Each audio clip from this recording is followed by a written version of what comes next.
হজযাত্রীর ছদ্মবেশে সৌদি আরবে গিয়ে ভিক্ষাবৃত্তির সঙ্গে জড়িয়ে পড়েছেন পাকিস্তানিরা। এরই মধ্যে বিপুল সংখ্যক পাকিস্তানি ভিক্ষুককে শনাক্ত করেছে সৌদি আরব। বিষয়টি নিয়ে ইসলামাবাদকে কড়া বার্তা দিয়েছে রিয়াদ।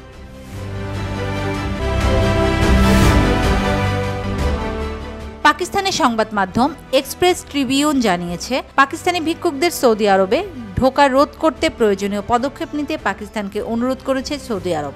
দেশটির সরকার বলেছে, পরিস্থিতি নিয়ন্ত্রণ করা না গেলে তা পাকিস্তানে ওমরা ও হজযাত্রীদের উপর নেতিবাচক প্রভাব পড়বে।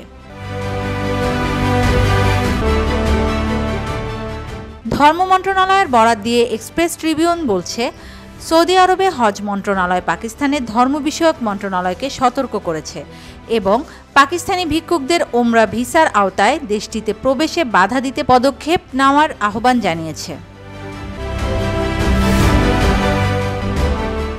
ধর্ম মন্ত্রণালয় বলছে, সৌদি সরকারের বার্তা পাওয়ার পর ধর্ম মন্ত্রণালয় নতুন করে ওমরা আইন প্রবর্তনের সিদ্ধান্ত নিয়েছে, যার লক্ষ্য ওমরা ভ্রমণের সুবিধা দেওয়ার ট্রাভেল এজেন্সিগুলোকে নিয়ন্ত্রণ করা এবং তাদের আইনি তত্ত্বাবধানে আনা।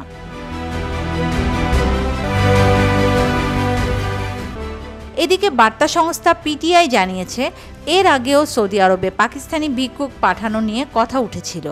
তখন বিষয়টি নিয়ে পাকিস্তানে নিযুক্ত সৌদি রাষ্ট্রদূত নওয়াফ বিন সাইদ আহমেদ আল মালকির সঙ্গে বৈঠকে বসেছিলেন পাকিস্তানের স্বরাষ্ট্রমন্ত্রী মহসিন নাকবি। বৈঠকে স্বরাষ্ট্রমন্ত্রী বলেন, সৌদি আরবে ভিক্ষুক পাঠানোর জন্য দায়ী মাফিয়ার বিরুদ্ধে কঠোর ব্যবস্থা নেওয়া হবে।